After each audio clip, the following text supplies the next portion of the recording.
Armageddon, the final conclusive battle between the forces of good and evil. This is a prominent theme in biblical prophecy. The thought of it strikes fear into the hearts of many who do not know the Lord.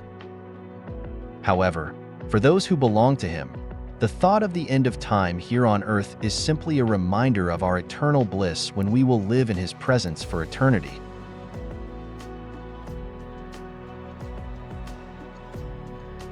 The 12th chapter of Zechariah is part of a larger end times prophecy when the world's armies gather against Israel.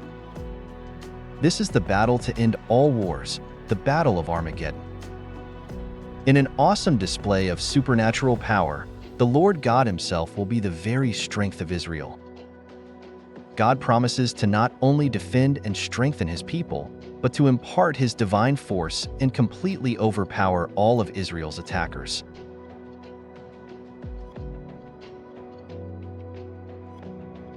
This is an amazing prophecy, but what does it all mean for us? Spurgeon's Devotional emphasizes that God's power can transform even the weakest individuals into mighty warriors like David and elevate His faithful servants to a supernatural level of grace. The key message is that true strength and security come from God.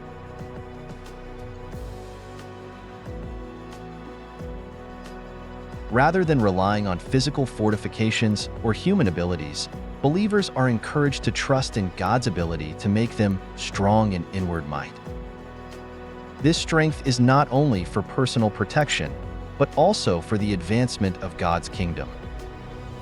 Spurgeon's prayer reflects a desire for the church to experience this divine empowerment, becoming a vessel of God's power and glory in the world.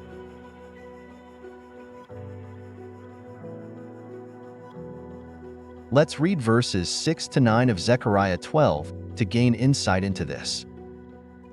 In that day, I will make the clans of Judah like a firepot among pieces of wood and a flaming torch among sheaves.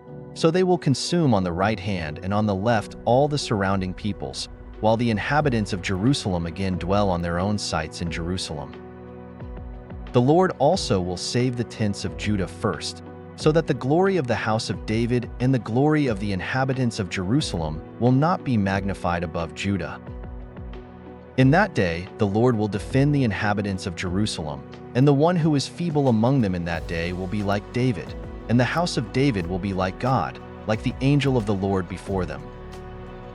And in that day, I will set about to destroy all the nations that come against Jerusalem.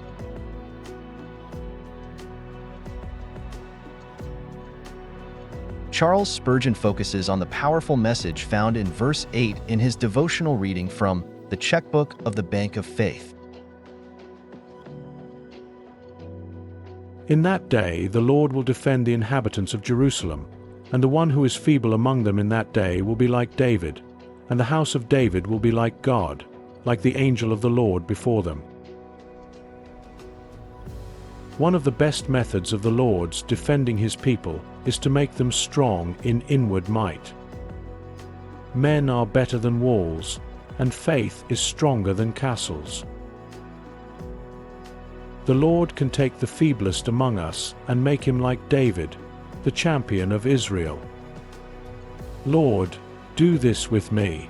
Infuse your power into me, and fill me with sacred courage that I may face the giant with sling and stone, confident in God.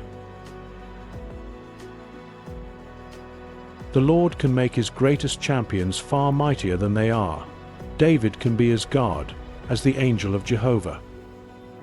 This would be a marvelous development, but it is possible, or it would not be spoken of. O Lord, work thus with the best of our leaders. Show us what you are able to do, namely, to raise your faithful servants to a height of grace which shall be clearly supernatural. Lord, dwell in your saints, and they shall be as God. Put your might into them, and they shall be as the living creatures who dwell in the presence of Jehovah. Fulfill this promise to your entire church in this our day, for Jesus' sake. Amen.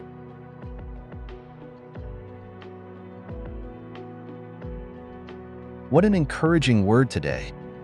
God can strengthen and empower his people, even the weakest among us, to be like David, the greatest soldier in Israel's history. Pray today for this divine empowerment to be manifested in the lives of God's people, enabling us to face our challenges with courage and confidence. In that day, the Lord will defend the inhabitants of Jerusalem, and the one who is feeble among them in that day will be like David, and the house of David will be like God, like the angel of the Lord before them. Zechariah 12 verse 8.